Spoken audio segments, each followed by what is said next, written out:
Previously on Question Marked. After Alfred Wegener raised his theory about continental drift, many people, especially physicists and geologists, voiced out their questions and objections to this controversial idea. In favor of Mr. Alfred Wegener, our team has decided to gather evidences and information to help him prove this idea.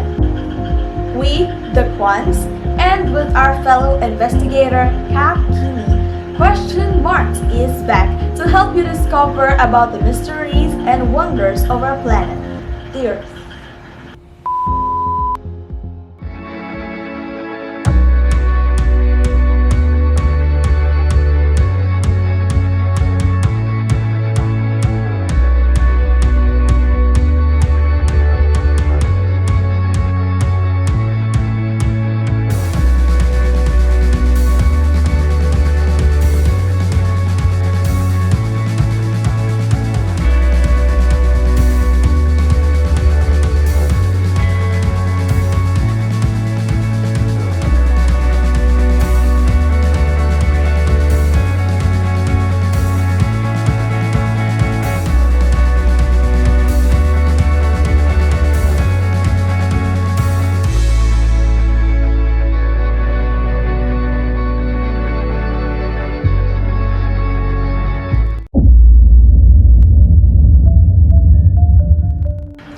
Looking closely at our world map, you can see that the edges of some continents matched and seems like they could fit together like a big jigsaw puzzle. Even Abraham Ortelius, a Dutch mapmaker, noticed that the coastlines of South America and Africa fit together. For some people, it was just a mere coincidence. However, for Alfred Wegener, a German meteorologist, there is still a big idea behind this coincidence. He proposed that from a big landmass called Pangaea, it broke apart into several continents and drifted or moved slowly to their current locations. Then, that's how continental drift theory started. But not everything can be easily accepted by the mass. This idea was rejected by the people. But to make them believe, here we are.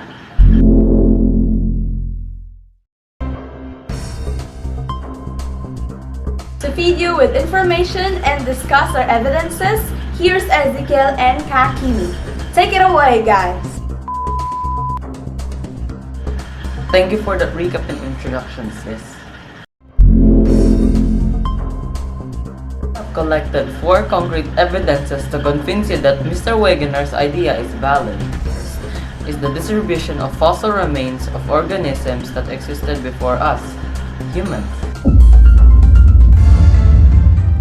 Fossils of Mosasaurus, a freshwater reptile, have been found in South America and Africa. This lives on freshwater and on land, so living on both continents separated by a large ocean of salt water is really impossible. And of course, it cannot live from one continent to another. This only indicates that this reptile lived on both continents when they were still joined. From that, there are also other organisms wherein the traces of their existence were found in several continents. This includes Cynognathus. Fossils are found in Argentina and Southern Africa, and Listostratus, fossils found in Africa, Antarctica, and India. Alright, that's it for the fossil clues. Let's head on to the second one. Next, to support theory of continental drift, we have the widespread plant.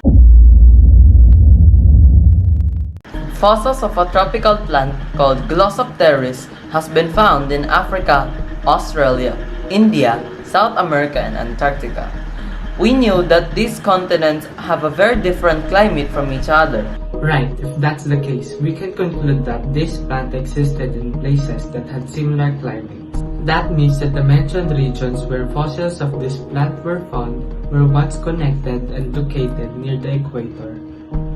That's why this tropical plant managed to survive and spread. Nice conclusion, my friend. Now let's proceed to the next one, climate clues. Like what was mentioned in the previous evidence, fossils of warm weather plants were found in the island of Spitsbergen in the Arctic Ocean. This discovery led Wegener to a hypothesis that Spitsbergen was a portion of the supercontinent, the Pangaea, which drifted from tropical regions to the Arctic. Also, Wegener related this theory to the glaciers found in temperate and tropical areas. Glacial deposits and rock surfaces formed through glaciers are found in South America, Africa, India, and Australia, which Wegener assumed that these continents were covered in glaciers in the past. To think of it, how could you explain why glacial deposits are found in areas where no glaciers exist today? That's why Wegener thought that these continents were connected and partly covered with ice near Earth's south pole long. We are almost done discussing the evidences that we have. From first to third, an idea was born from another idea. From relating the fossils of the plants to the fossils of the reptiles, the climate to the tropical plants, and the rock clues to the changing climate. Now as we bring our last evidence, pay more attention as we continue to prove the theory of Mr. Wegener that was once described as something controversial. Fourth and our last, the rock clues.